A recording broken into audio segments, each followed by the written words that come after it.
There we go. Good evening, everybody, Little and technical welcome. difficulty. Yes.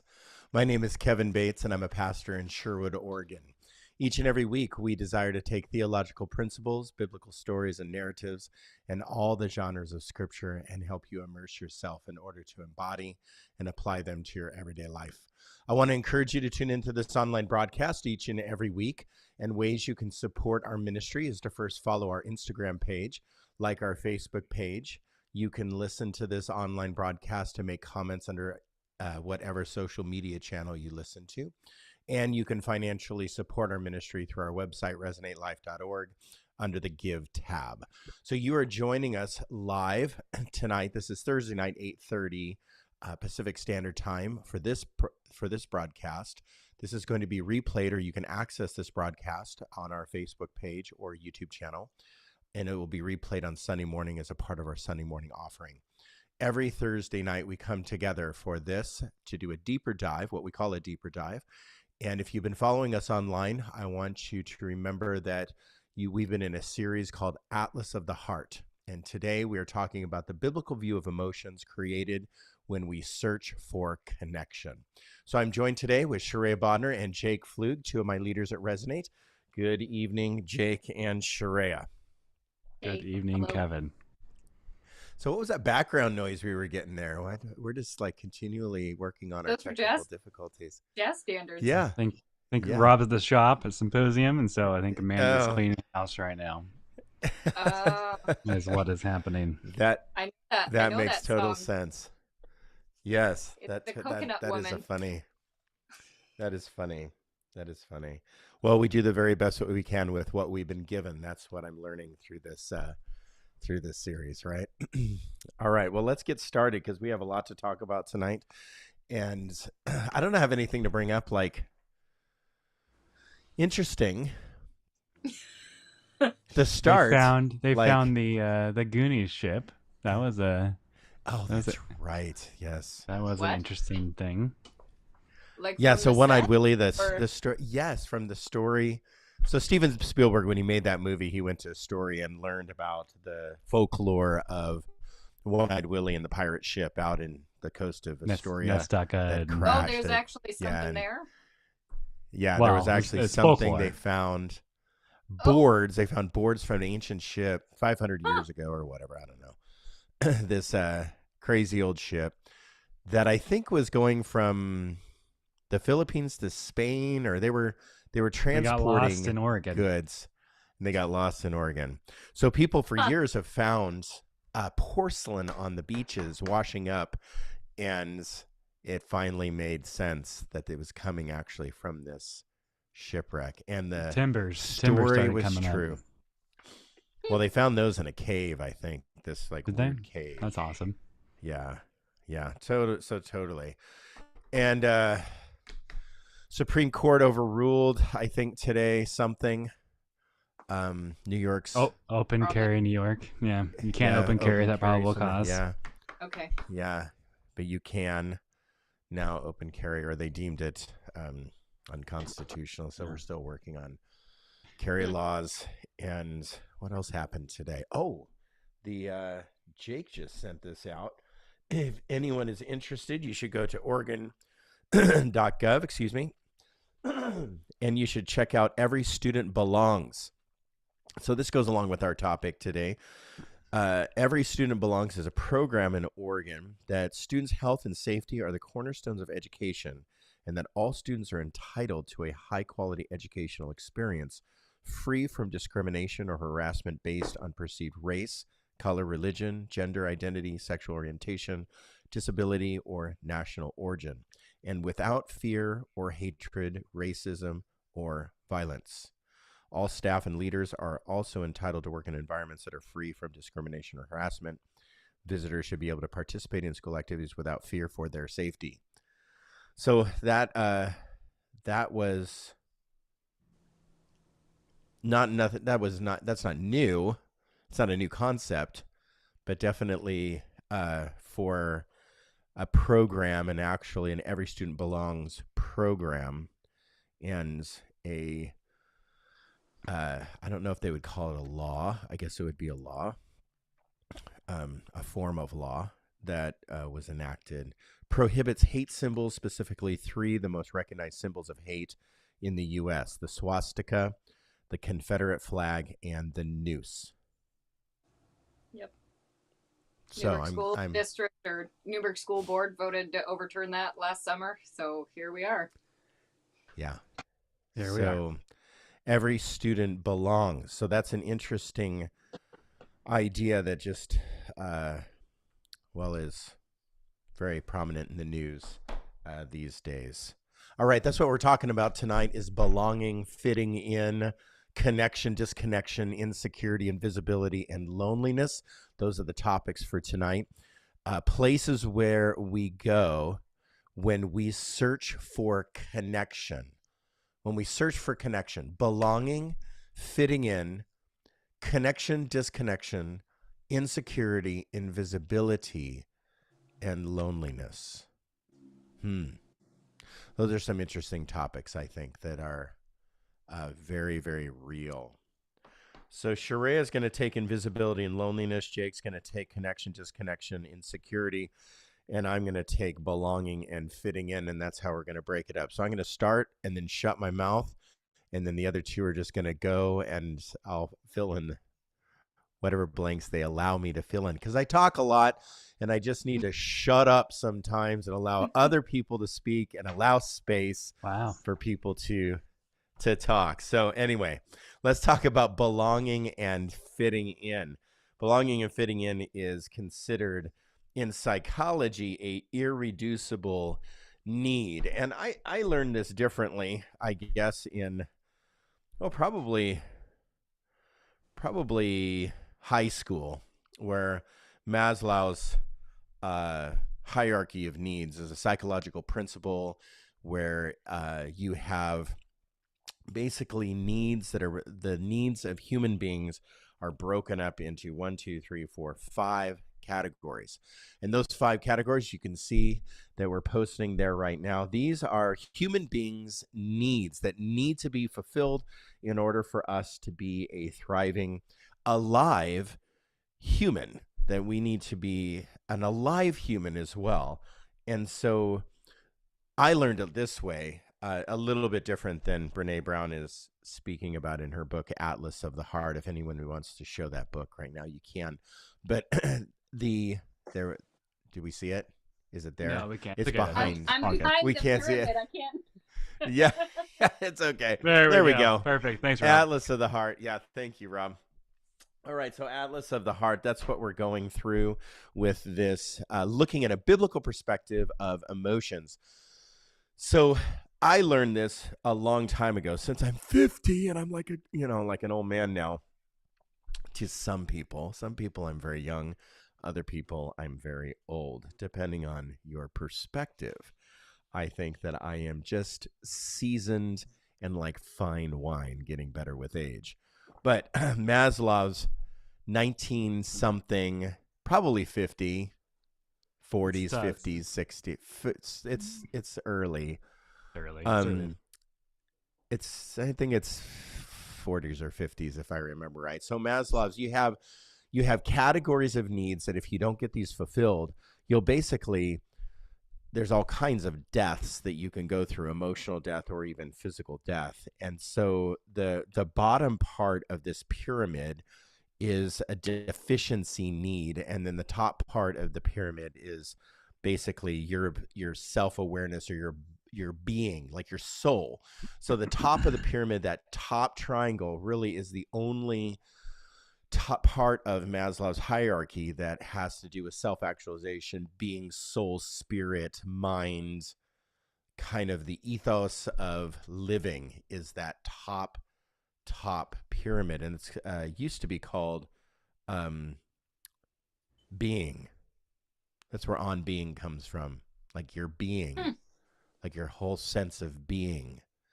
So that's the very top. But then the bottom part in psychology, or at least old school psychology, and since this is old and she uses an old concept in her book, we just have to declare it old and try to make it new somehow.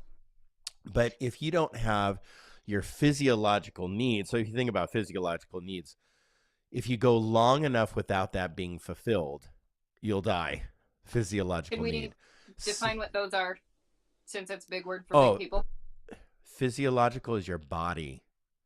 So your physiological need is like a biological human sustenance, water, food, shelter, air. Those are all the physio. If you go without oxygen, you'll die. If you go without food, you'll die. You go without water, you'll die. Eventually, you'll go without. Maslow puts that sleep and also like sexual intercourse is also in physiological needs, the need to reproduce, and that goes beyond just humans at that point. And it's humans that the model is that it's self-actualization. Maslow's pyramid comes out of 1943. Cha-ching. Ring the bell for me. So I knew it was early. I didn't know it was that early, though. 1943. That's a long time ago. And we're still using it. So physiological needs, safety. I don't know what he meant by safety. Are you looking something up there, Jake, for me? I guess that would be to be security. If you go a long time under threat, that has a psychological effect on your body, and your mind. So internal is mostly safety, and it has to do with health, personal safety, which is bodily, emotional, and financial. And so it does have the security access. Yeah, it's all security based, but also the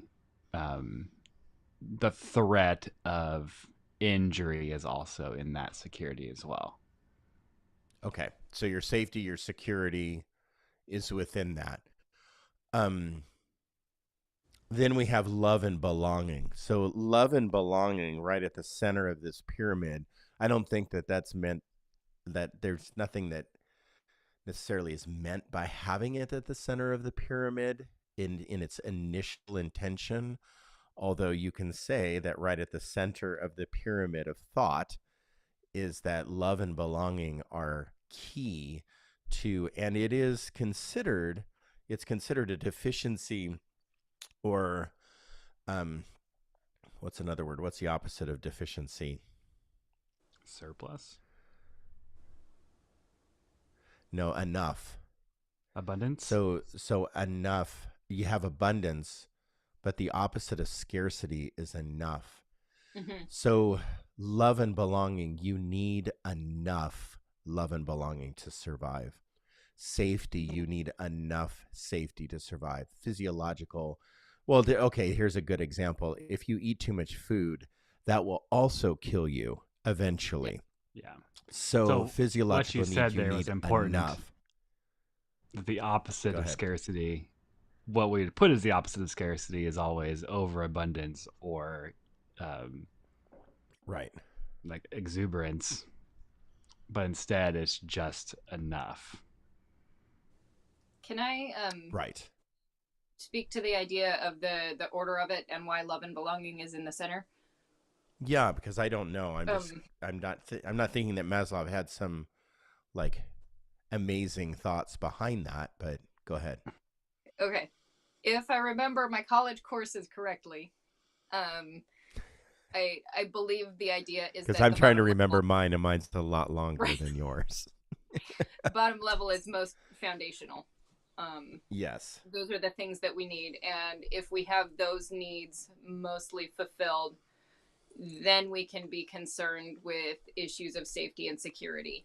But then we can't feel love and belonging unless a certain amount of our safety and security needs are met. So each of those levels builds on each other. Correct. Okay. Yeah, if we don't survive the night, we can't have love and belonging and esteem. Yeah. So I made a mistake already. So it's Maslow's. Maslow. Not Victor Maslov. Maslov is the famous Russian mathematician. When the dogs went up the pyramid. Maslow's hierarchy of needs. That's not the point. I'm trying to get to the top of the pyramid. Help me get to the top of the pyramid. Let's go So there. Okay. now we have go climb. I'm almost to the top of the mountain. Esteem. So esteem, yes, esteem. You have, this is the idea of dignity. And what's really interesting is the Germans back in World War II, the Nazis, what they did is they removed esteem. They removed dignity from a group of people. They were threatening a person's dignity. And that had a lot of survival issues around it. People did not survive without a level of dignity. And so we think of dignity differently than maybe, because that's a really super sad and horrific, time, and is a horrible. Yet I think we see allusions to that even today, where we look at different people groups and we perform or say or do similar, I guess, actions, and similar like illusions of actions that could eventually turn into a genocide situation if left unchecked and left, just run rampant. Yeah. Would you say the opposite then is like dehumanization? Well, yeah. So a positive aspect of enough esteem would be dehumanization or lack of dignity, taking somebody's dignity away. Yeah. So I think about when I think about, okay, well, what do we do on that form of scale to a certain people group and remove their dignity? Can you guys think of an example where we remove dignity on the level of like horrificness?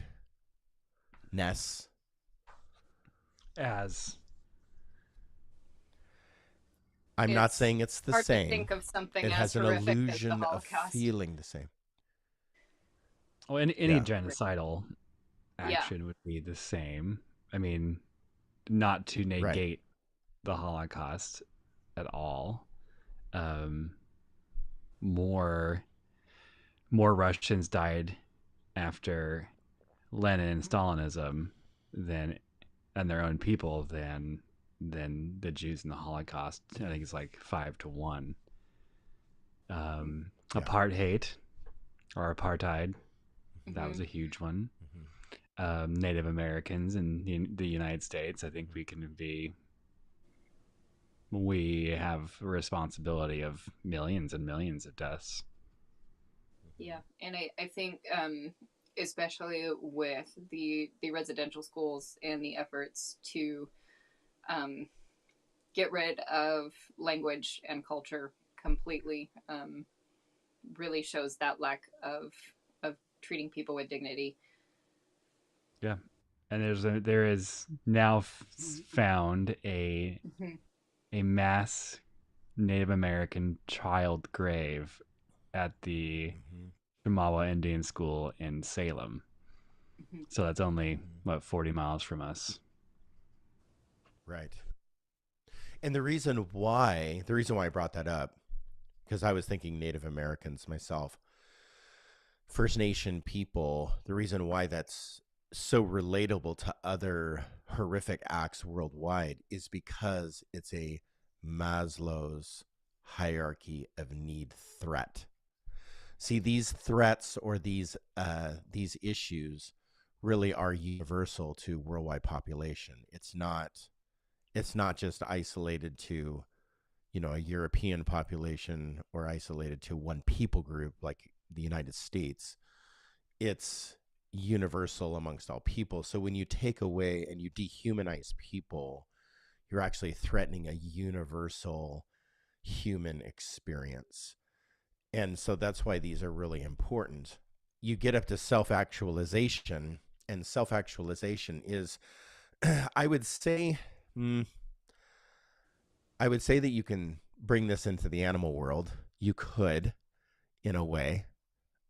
Some people think it's a little more than others. self-actualization in the animal world.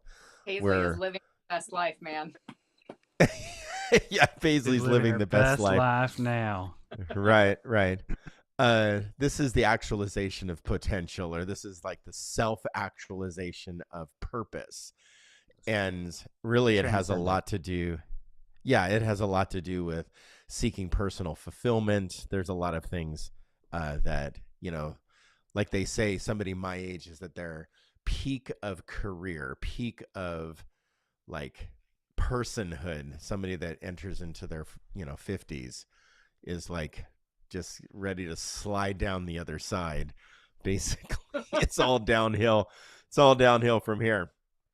So we've invested enough. We've, supposedly, although I have a 5-year-old at home, so I have a long ways to go.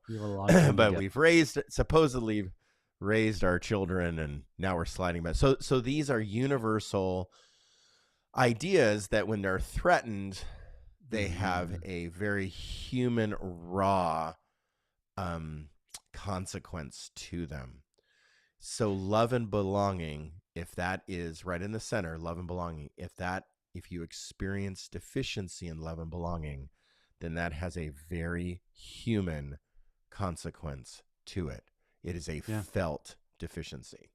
And like what Shrey was saying is that all of these pyramid items build on each other. And so if you don't have love and belonging, your esteem is shattered. If anyone knows Maslow's hierarchy of needs, you're noticing that the aesthetic section above esteem is gone. I believe that Brené Brown just couples self-actualization in with asceticism. Aesthetics, not asceticism, sorry, aesthetics. Mm-hmm. And so if love and belonging are not in place and secure, then your transcendence into something better, like more, is gone, and also your esteem is shot. Pretty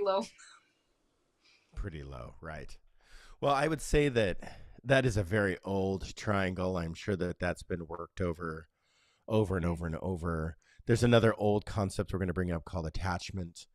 I want to say disorder theory. Thank you. There are disorders when it comes to attachment, but we're going to bring up an old theory called attachment theory. But in talking about these, if you take something old like Maslow's hierarchy of needs, and you say, okay, those are irreducible needs. Those are irreducible concepts in our life. So belonging is one of those ideas that sounds simple, but it actually is not simple at all. It actually takes a lot of work and time, a lot of investment, a lot of relationship. Downtown Sherwood tonight, we're having an art walk where people are walking around in downtown, and they're visiting businesses and organizations and stuff, and they're visiting artists, and art is displayed through all the businesses of downtown. And what's really interesting about our artist that was in Symposium tonight is she said, I'm just praying that I would be able to develop new relationships around art. And I really thought that was interesting, that she really wanted to invest in our community and build relationships around art. So her idea of loving art, loving people, but establishing a place or a conversation that begins to nurture a sense of belonging, that's going to take a lot of time and a lot of prayer. So just because you join a community group or you're a part of a church, those of you who are a part of a church, does not mean that you belong to that church.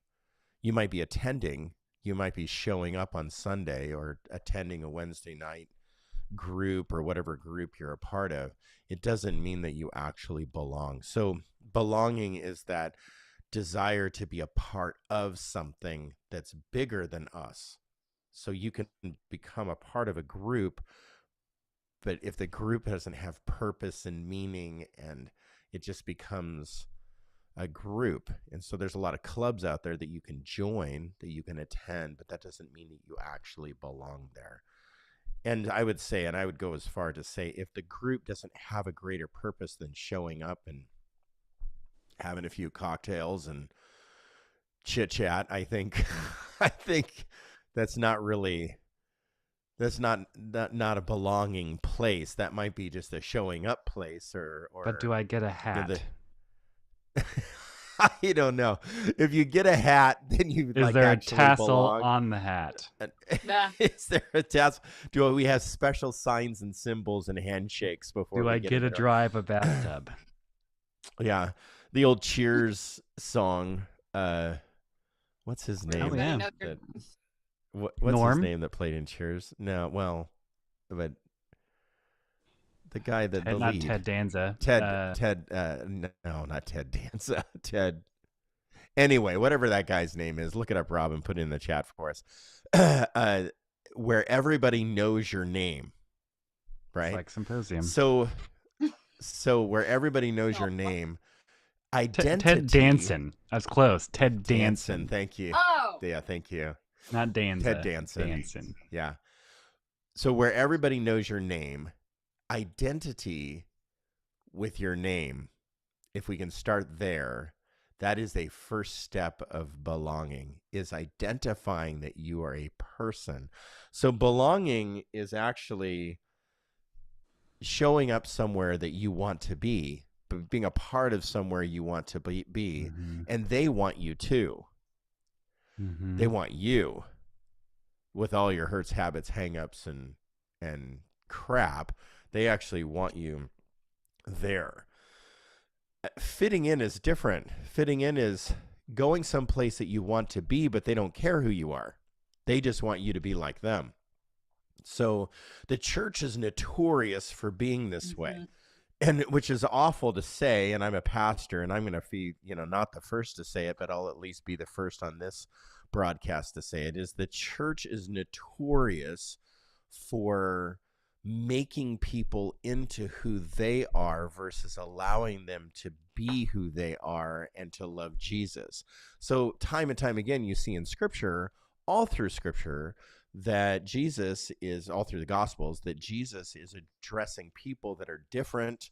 You have the Samaritans, you have, the prostitutes and the beggars, you have the tax collectors, everybody that nobody wants, right, in the time.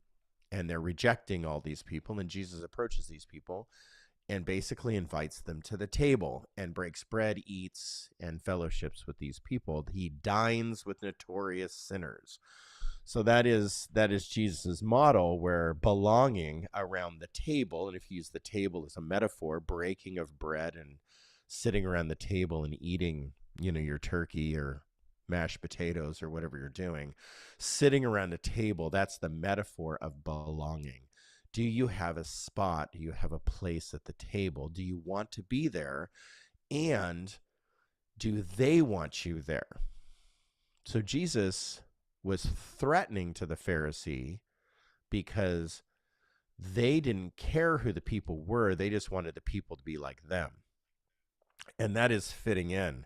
So fitting in is really kind of a dangerous rhythm, and has some consequences to it. If you're always trying to fit in, that means you're trying to change who you are constantly, and depending on how many groups you try to fit in with. But being accepted by everyone else who you are. So that threatens our conservative Christianity when it comes to people that are different.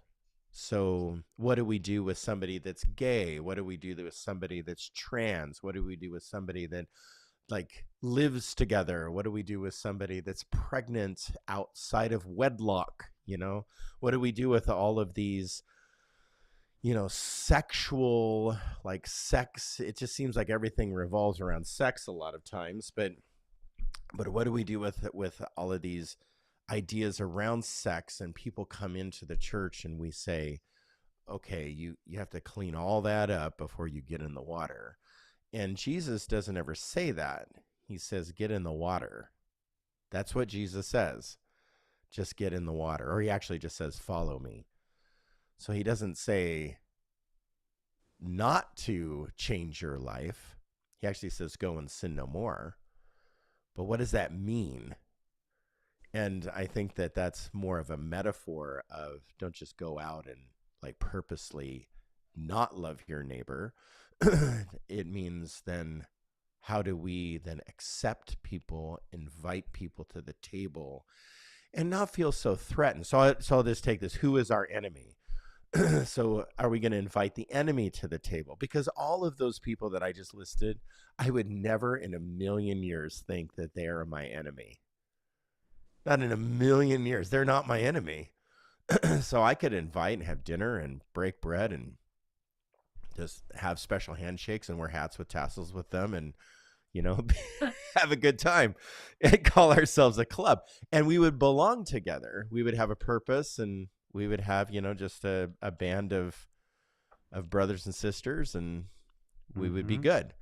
But then how about the, Texan gun-toting, cowboy hat wearing, misogynist, just jerk pants? How about that person? So there's a state senator, and he comes in. Oh, not state senator. He's running for state senate, and he on his card he said, "I'm not your average candidate." He's running for state senator, and on the card, "I'm not your average candidate." And everything and he says, "Well, I'm running on the conservative ticket for the Oregon State Senate." And everything, and I would say this about a Democrat too, if they had this listed, everything that primaries. Yes. No. What? Yes. I know that dude. I'm pretty sure. Yeah. Like not I think so. But I know who this dude is. Yeah. Yeah. Anyway, he comes in and he's like, "I'm not your average candidate." He actually says that to me. "I'm not your average candidate." And everything that he said was average. From that point forward, everything he said was just completely average. So I'm just looking at him going, "Okay." To be their tagline this time.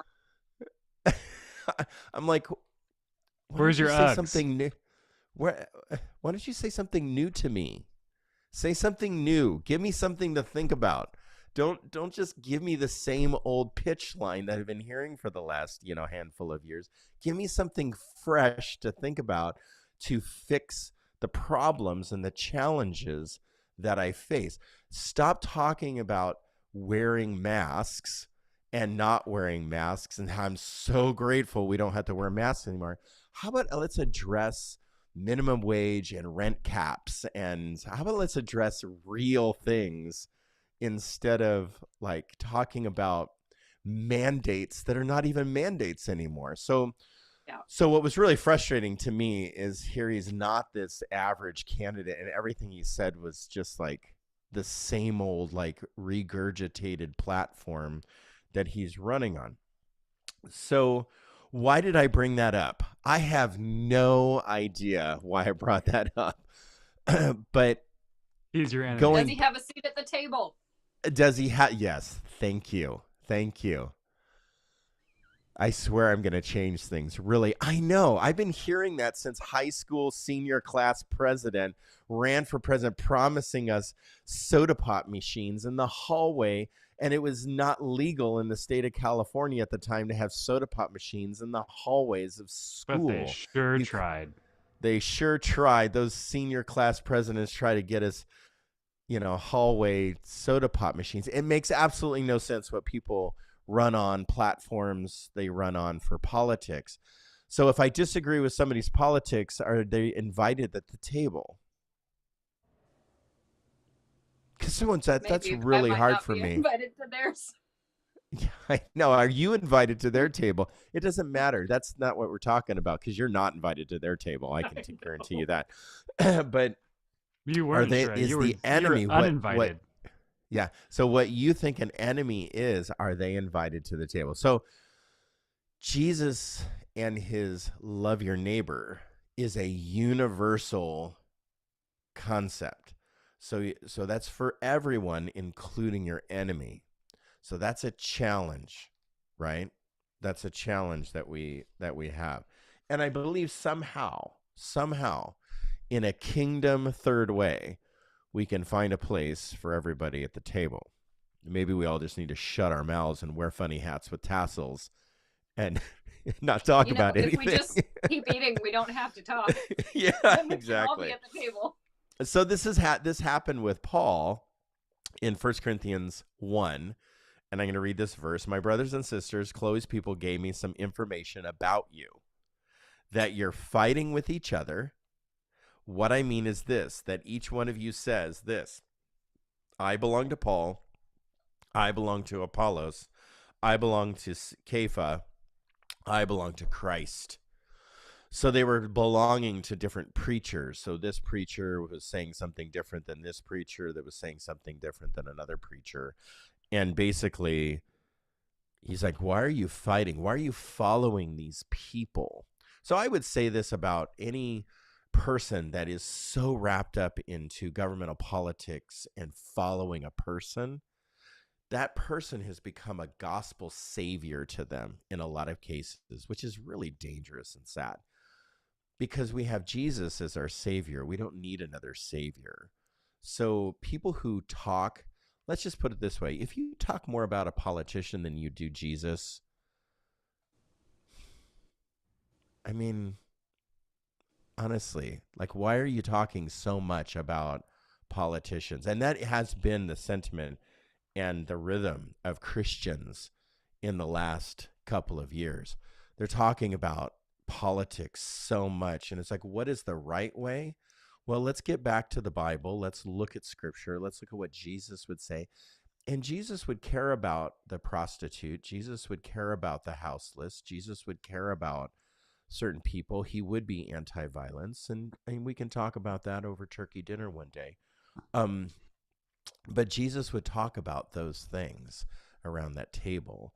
And so I asked a people group, give me, we won't bring that up. That's too political. Anyway, so in 1 Corinthians 1, it says, I belong to these people. And Paul is trying to correct and say, no, you belong to Jesus. And that's who you belong to. You're following these and trying to fit in with these people. So just for my 2 points of this talk is belonging and fitting in are 2 different ideas. Belonging is when we actually have purpose together. We actually are together following something that is greater than who we are, and that is Jesus and his ways. I think we need to go back to God's ways. If you think that the church right now is following God's ways, universal church across the United States, the rhetoric you hear, the slamming that you hear, the shaming you hear, those are not God's ways. And the church needs to go back to God's ways. 2, what I would say, just coin, because I didn't say it, Jesus actually said it, loving your neighbor. So, Jake. Okay. Was that just too much to process or what? Am I just talking? It was a lot, but it was great. Good job. Okay, good. Thank you. Do you want to show your cartoons or no? Or are you good? No, I'm good with the cartoons. I've said enough. They're cute though. Read the book. Read the cartoons. Yeah. They're adorable. Sorry, I was just waiting for something else. So let's talk about connection and disconnection. Well, I thought you were going to get the DACA and all this stuff, but we can go into that. Let's. And DEI. That was a great section. There's some really great stuff in the book. Just pick it up. But now we're going to talk about connection and disconnection. Rob, if you want to throw up that chart real fast, we'll start with this chart, please. The attachment styles. Your family of origin has a huge impact on who you are, what you do, how you relate to the world. And so a lot of it goes even beyond your cognitive reality. A lot of it goes beyond even, and science will prove, even your lifetime, and how trauma can be generational. And so one of the biggest studies is that Jewish families that are descendants of Holocaust victims have a certain genetic trait that follows them through time.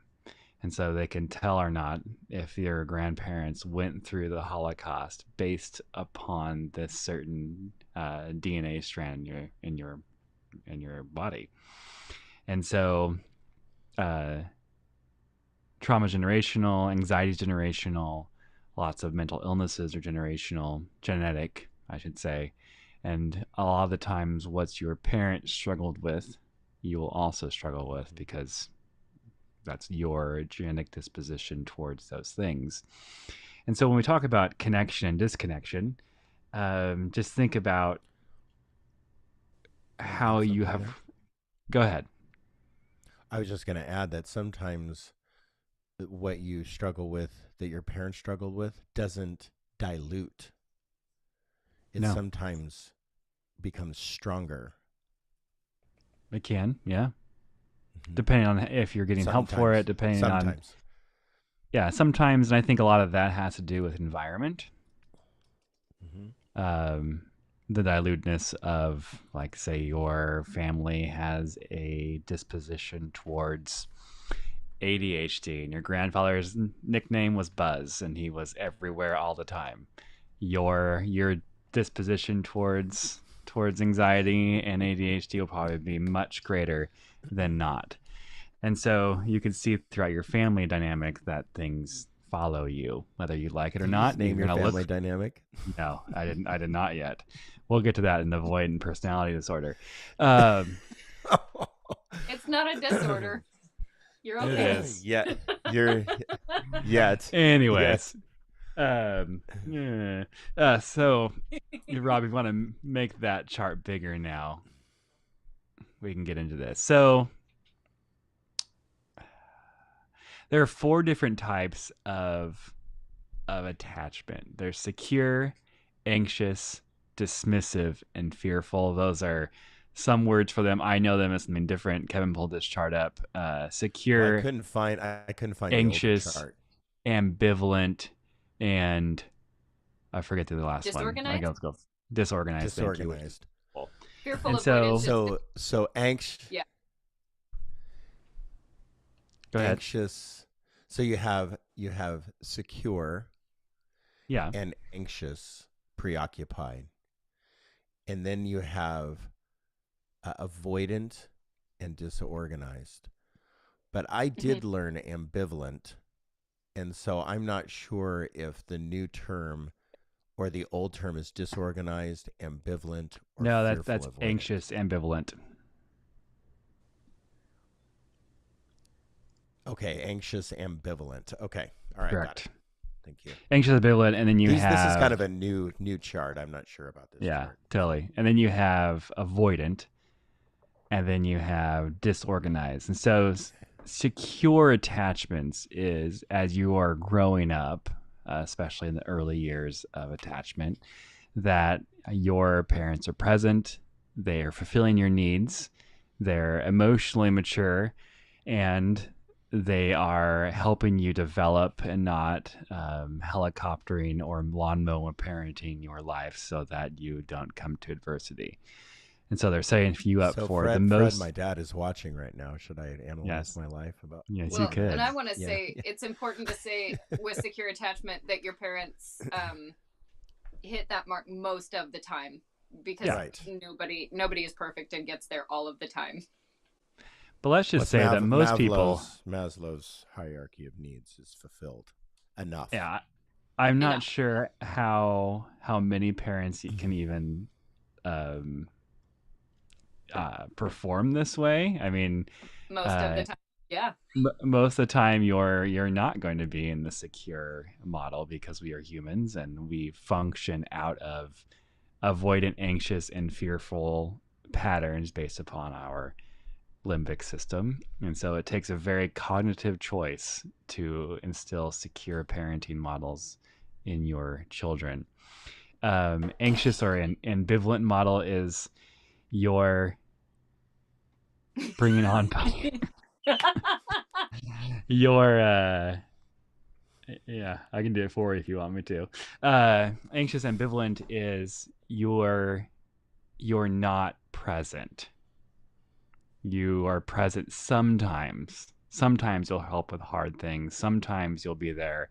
Sometimes. And so the child becomes anxious that not all the times their needs will be met. And then you have dismissive or avoidant.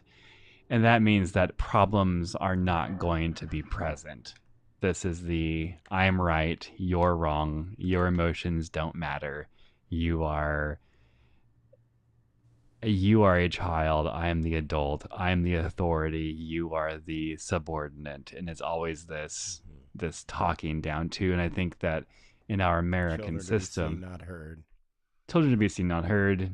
I think in like it's a very works-based perfectionist, and we can get into that later on too, is how perfectionism drives disconnection.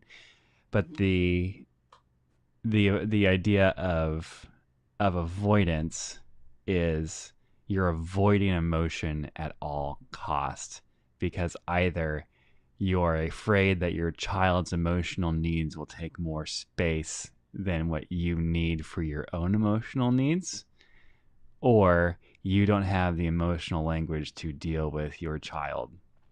And so that becomes also from your parents and your parents' parents. And it's this generational thing that it takes a very cognitive effort to stop and go into the secure attachment style. Fearful or disorganized, I'm not really know how to even describe that beyond Usually disorganized. Usually shows up with people that have endured lots of trauma and abuse as a young child. So the neural pathways that are in our brains that are carved through trauma, PTSD, can occur, so that when we're now as adults triggered, different things trigger us, and our attachment is disorganized. We don't have a foundational platform to stand on. Correct. Yeah, there's no organization to their emotions. That's the child, but also there's no like help from parent to organize their emotions as well. And also, this is the category where psychologists had to put because they kept trying to fit them. Notice that ideas weren't all fitting into the three, and so it goes into a very fear-based model, and that's the cognitive, like the correlation between the ideas. So that's attachment style. And connection, disconnection, a lot of it does have to do with how we connected to our parents for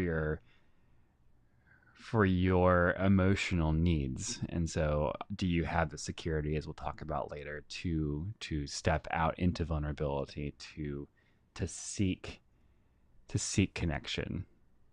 Connection is something that needs to be sought. We talked about this earlier today, and it was some statistic, and I won't say the statistic because I'll probably be very wrong, that given the option of a shock or an hour of silence and solitude, an overwhelming percentage of men, like some over 60% of men, would rather take the shock. You can drop the slide for me, Rob.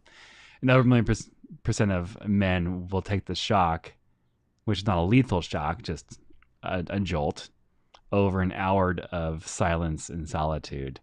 And 50% of women, around that, 1 and 2, would take the shock over solitude and silence.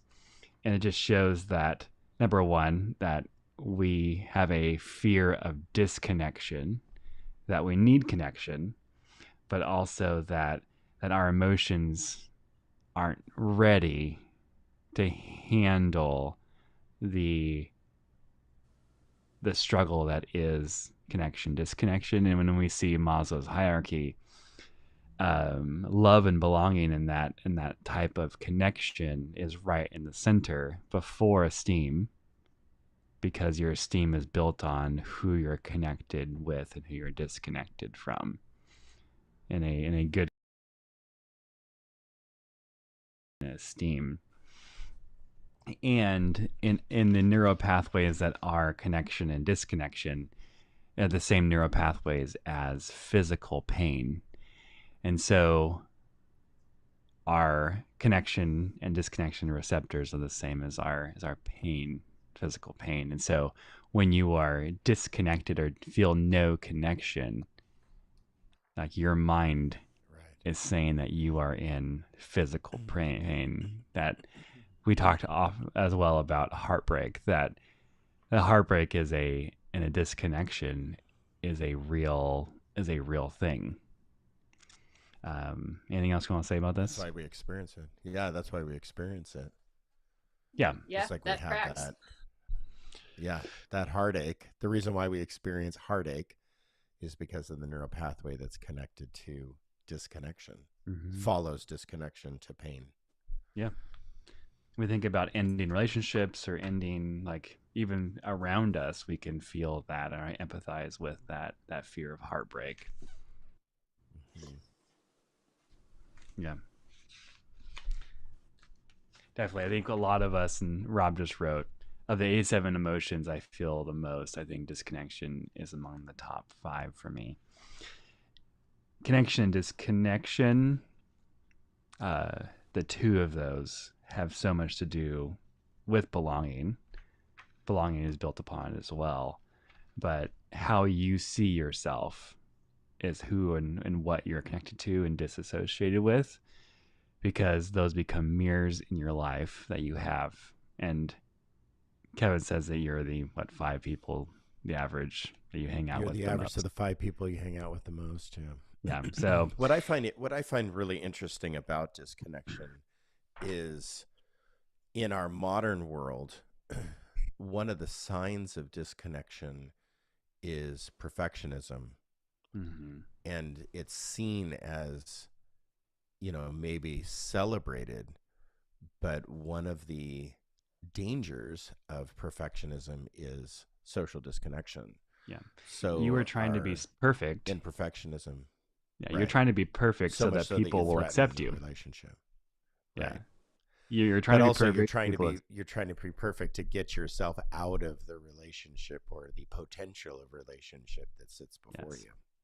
Yeah. The one thing Brené Brown says, she's not said in this book yet, but that we wear busyness as a badge of honor. Mm-hmm. That our like, how you're doing? Well, I'm really busy, and that's become our generic answer to our status in life. And because of our busyness, and that goes to perfection, that pushes us out of relationships or time with others or time spent, because we had the need or the feel to accomplish more, to be more, but instead we're losing the connections that we have. Right. The passage that I have for that one is John. No, throw it up there, Rob, for me.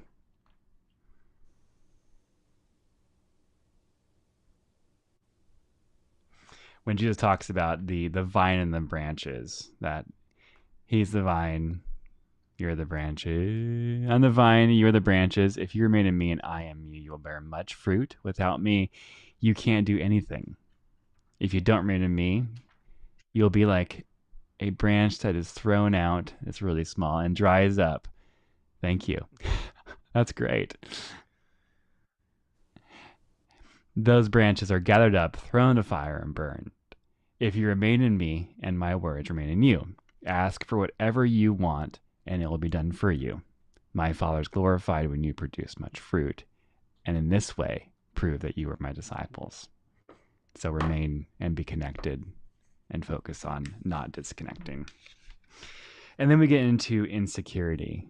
And I'll start with the passage this time, Rob. It's 1 Corinthians as well. Kevin also talked about 1 Corinthians earlier. But when I read the Pauline passages of scripture, I really think that Paul was a insecure person. And even Kevin alluded to it earlier, where some follow Apollos, some follow Caiaphas or Cephas, some follow Jesus Christ, some follow Paul. There's this argument in the early church of who you're following, and it almost feels like Paul's feelings are hurt that he established this church, but now they're kind of putting him on the wayside. But he also talks about his qualifications of being a leader, being an apostle in First Corinthians. Thank you. No, not that one. Throw up the other one, Rob.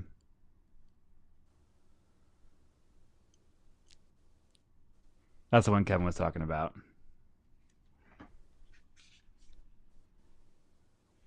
Give him the address so he knows which one to put. I'm not sure the address. I'm kind of just going off of it. First Corinthians 10, Apostle 25. Apostle or whatever. 23-25. Maybe. Okay. I'll just keep moving forward. And if you get it, Rob, just throw it up for me. So you have basically 3 different types of insecurities, and we use insecurity a lot to describe emotional responses that we don't have an answer for. And so it may be lots of emotions that you're having, but you're like, well, I'm just insecure. Well, they're just insecure. They're very sensitive. You have domain specific insecurity. So like you're, when we think about scarcity or that, inaccessibility of certain items, you're insecure, like you're food insecure or shelter insecure. You have a lack of physical safety, so that puts you in the insecure mode. And so if we go back to Maslow's hierarchy again, right below belonging relationships. Oh, that's great, thank you. I'll tell you when to pull it up later, okay? You can pull it down and then we'll put it up again here soon. Just be ready for that one. And so you look at Maslow's hierarchy, underneath love and belonging, you have the idea of security and safety. And we need the access of financial, of emotional, of food, of shelter. And so all those things have to made up to where we're insecure and we are secure. And then you have relationships or interpersonal insecurity. And so you're insecure about your relationships. You're insecure about what people think of you. You're insecure about how you are perceived by other people. You're insecure about what your future looks like in certain relationships.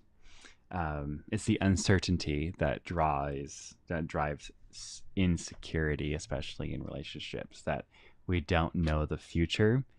And hopefully, and based upon our own security, this person will accept me in the future as well, no matter what.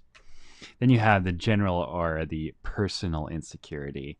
And this is when you're overly critical of yourself. And so going back to perfectionism again, which is the cause of a cause of disconnection, is now a cause of insecurity. And last week we talked about insecurity as perfectionism as a go-to for where you go when things don't go as planned. And so you have to go into your perfectionist drive that things will be better because I'm going to work that much harder. So you have like your body image or your performance at work, like your general or your very personal insecurity. The opposite of insecurity is self-security. And it's the idea of having empathy towards yourself, being non-judgmental and accepting. And also, I believe that it is impossible to live life without insecurity. And that insecurity is a very human idea. If we weren't insecure, we wouldn't have acquisition of food, water, shelter, relationships. We would just be alone, on a beach somewhere, just without air. Kind of a joke. The kind of a joke, but no one can I laughed add there. something to what you were saying there? Go for it. So most of the insecurity that you're talking about is, can you say a generalized insecurity, environmental insecurity, like something that is just a general insecurity? For example, going without food creates a general insecurity, or parental environmental insecurity that we grow up with, or job situation environmental insecurity. There's also insecurity that's caused by trauma, and that's a very specific event driven insecurity. And Okay. so, as you're saying, yes, it's possible, it's impossible to live without insecure. Is that what you said? It's impossible to live without some forms of It's insecurity. a human condition to have security or else insecurity, Right. or else there would not be the drive for safety. Right. So a lot of the insecurity that people feel, like COVID-19 fatigue and insecurity caused by the pandemic, or rape victims, molestation victims, and such, have a trauma around them based on that event, which creates insecurity. I do believe through a lifetime of therapy and very specific therapy, sometimes EMDR therapy, sometimes visualization, reframing therapy, such things. And also through mind, body, spirit, meditation, even sound healing. A lot of addicts are finding success through sound healing, where they go in and they're actually listening to different sounds, EMDR, red light EMDR, where they take a light and move between your eyes and make you follow the light. Those are finding that's finding headway in reshaping, recarving new neural pathways that bypass trauma pathways, neural pathways. So I do believe that over time, not instantly, and it could be a very long time through very specific therapies and good therapy, that you can live without traumatic-based insecurity. Okay. I can see how that makes sense.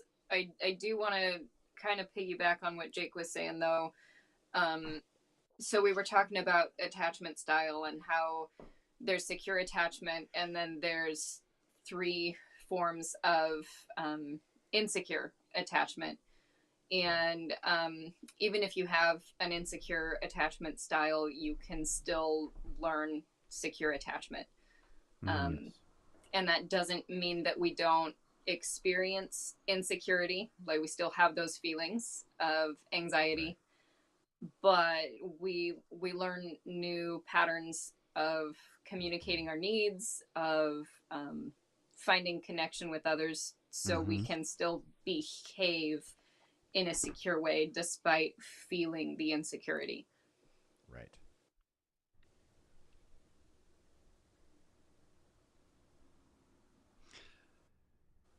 I agree with all that we're saying. Yes, I think, to put it back into, like, if we follow, how do I want to say this, that trauma-based insecurity, according to Brené Brown, which could be totally based by, like, a baseless. She has 3 categories of insecurity. So where do we place that? Do we place it on the outside of those 3 categories, or do we say trauma-based? Those are general insecurities that she's talking about. totally? So the lack of confidence and insecurity that's created around, she calls it, of course, what we were just saying, domain-specific insecurities. Yeah. So insecure about specific resources in life. That's normal. What you're saying is normal. You said the Mhm. same thing. Relationship insecurity. I feel insecure when somebody says threatening things or whatever. And then personal insecurity, where we are self-critical of our weaknesses and such. Um, Traumatic-based insecurity is when I've experienced something in my life that creates a neural pathway, and then somebody goes like this, and it triggers me. Just, I mean, that for a PTSD person, that could trigger anything, could trigger PTSD. So that is a traumatic based insecurity that would be outside of those three categories. Totally.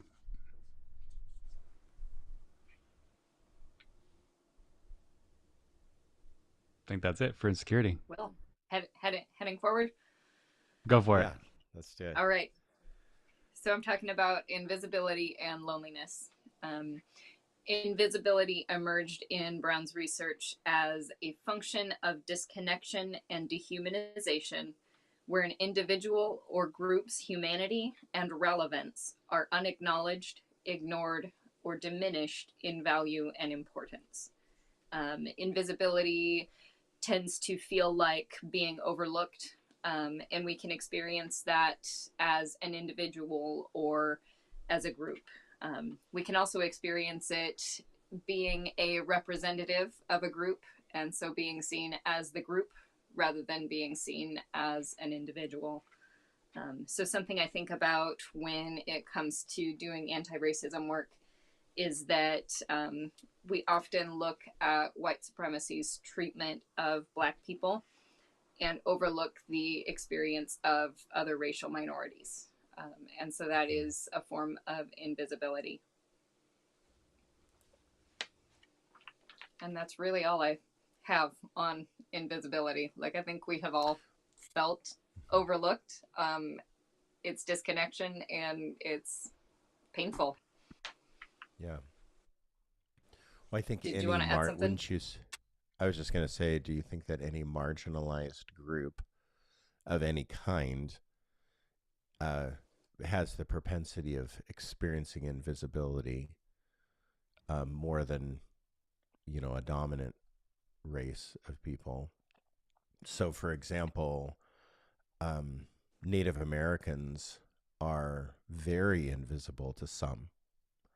Like, some people don't even think about Native American people and what we did and how they still are just down the street on reservation land and really thought of as just outside of even our own community. Just the land barrier and just the land itself creates and the setup of that reservation just creates an outside, like they're just pushed out in a sense.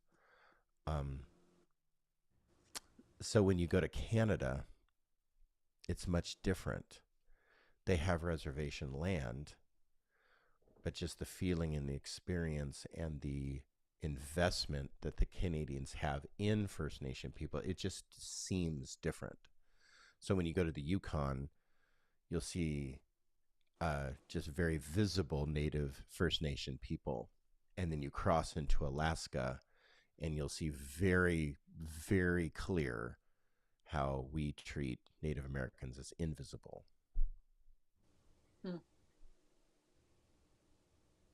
Yeah, and this is part of the reason why there's conversations around representation and making sure that multiple voices are heard, because we do treat people like they're invisible. Yeah, women are treated as invisible. Yep. Any marginalized group, I think, has the chance of being treated as invisible, I would say. I think so. Yeah. Yeah. On to loneliness. On to loneliness. So we feel lonely. You got some really good.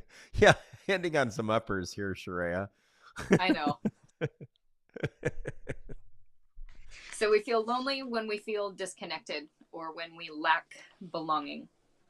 And loneliness is different from aloneness. The disconnection or lack of belonging is why sometimes we feel the loneliest when we're with other people. If we don't feel like we're connecting with those people, that is a very lonely place to be.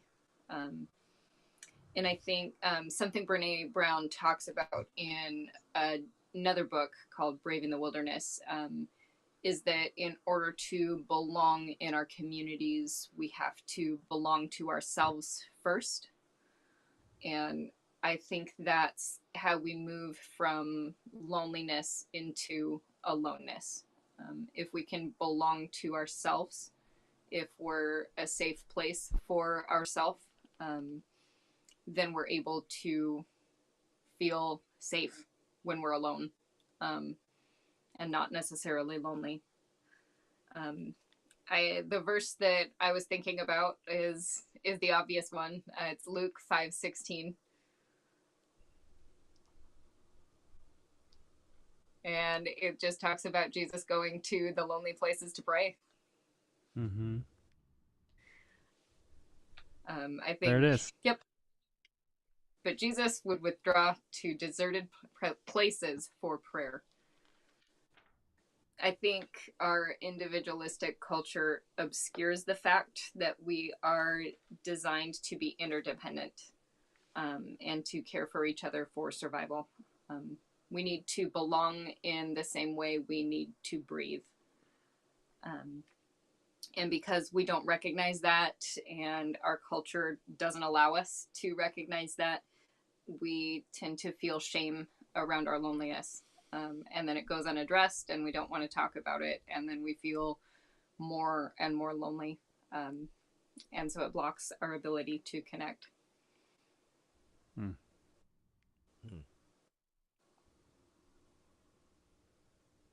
Sharia, do you think that, well, I'm just going to ask you a question. Okay. Because you've been a Christian a lot, probably. Well, a lot, yeah. Yeah. Your whole life. Yeah. And so you're a professional Christian. So I'm going to ask you as a professional Christian, do you think that the church does everything it can to skirt and avoid aloneness? Number one. And also, we hate on those that are lonely.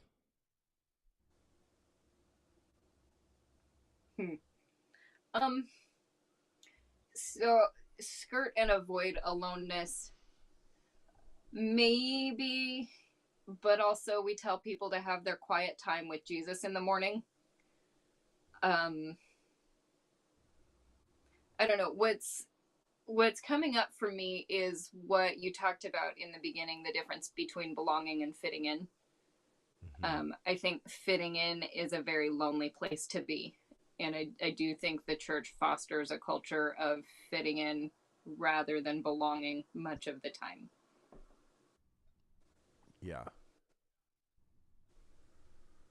True. I just think that the church... Wait, go ahead. Oh, I was going to ask what the second question was, but you're still on the first. Go. I'm still on the first one. I'm stuck on the first one, that the church does not... the church avoids aloneness. And it's thought of as just kind of a side little thing that we do. But the more important things are, like, yes, the church says, read your Bible and have your prayer time and your cup of coffee and in the morning and do your thing, right? But it's not a practice in the church. Contemplation and like meditation is not a central idea to the church. So the church has always been about join a group and become a part of men's ministry and women's ministry, and go on the hike and, the community hike, and make sure that we, show up on Sunday and clappy, clappy, clappy, song, song, song, praise, praise, praise, preach, preach, preach, like we just are sometimes I just feel like we're just like in the entertainment business sometimes Yeah. versus the spiritual growth business. And we might claim we're in the spiritual growth business, but it just seems that we're more in the entertainment business. So Yeah. that's why I really appreciate your inclusion on our Sunday mornings, your inclusion of spiritual practice. You and Becky and Amanda and Beth and Jake doing spiritual practice. A lot of that is not talking, and a lot of that is not, jumpy, jumpy, clap, clap, clap, stand up, sit down, fight, fight, fight type of, like church service. I think that the church, the obvious one for me is, when I wasn't married in the church. Yeah. Did you see Rob's comment? I appreciated it. No. How do I look at that? I think the church in general is becoming more aware how lonely we are and telling everyone to get married. Yeah. So I felt that when I was single in the church, where I was not the same as everybody else. I'm not a whole person because I wasn't married. And that created a lot of loneliness, the way that people treated me. Now, I hope we've done a little bit better job at Resonate of trying to create an environment that we're not so isolating to single people. I think so. It helps having a good handful of us too. Right. So I have this up now. I don't think the church cares if you aren't in that. If you aren't in that is your problem. If you aren't, then that is your problem. If you are, that is your problem. Maybe Kelly, if you're lonely, still listening, aren't connected. I don't think the church cares if you aren't. Maybe Kelly, can you if you aren't in, like if you're not inside the group, then that is your problem. It's your problem that you're lonely. Right. Yeah, that's what kind of what I was saying is like we hate on the lonely people. The church hates on the lonely people. So if you're lonely, what's your problem? Or if you're lonely, well, join a group. The reason why you're lonely is you're not in a group, whatever group that is. As that, spend more time with Jesus. Right. So I think that the church is notorious for isolating the marginalized, definitely, but also isolating those that are experiencing emotions of loneliness. And the church has never known what to do with single people. It goes right back to the Catholics having the sacrament of marriage. And the sacrament of marriage is like a holy thing to attain. And whenever you do something that's a sacrament, it's like the pinnacle of existence. So baptism is a sacrament, communion is a sacrament, confession's a sacrament. So if you put marriage on that same plane, it becomes a high spiritual activity. And, Jesus was single and Paul was single, and there was lots of single people, male and female, in the Bible. And many men left their wives, or wives were abandoned by their husbands because they chose Jesus. So there was a lot of disparity there. There's a lot of disconnection in the early church. So the early church knew what to do with single people.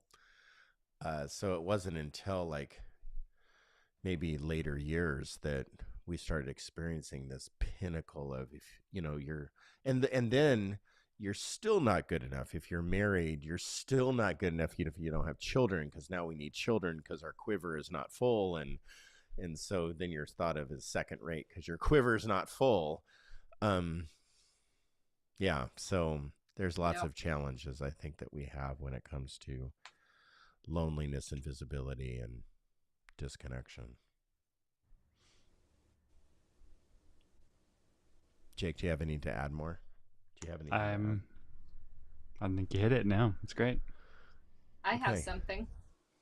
Please. Yes. Can I close with a passage from Henry Nouwen?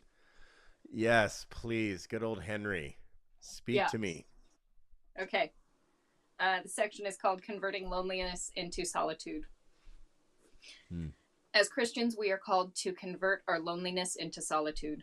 We are called to experience our aloneness not as a wound, but as a gift, as God's gift, so that in our aloneness we might discover how deeply we are loved by God. It is precisely where we are most alone, most unique, most ourselves, that God is closest to us. That is where we experience God as the divine, loving Father who knows us better than we know ourselves. Solitude is the way in which we grow into the realization that where we are most alone, we are most loved by God. It is a quality of heart, an inner quality that helps us to accept our aloneness lovingly as a gift from God. If I find God in my solitude, and you find God in your solitude, then the same God calls us together, and we can become friends. We can form a community, we can sustain a marriage, we can be together without destroying each other by clinging to each other. Thanks, Henry. All right. Well, thanks you two for joining us, and those of you who listened tonight and will listen in the future.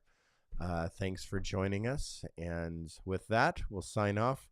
Another broadcast. Good night, everybody. Good night.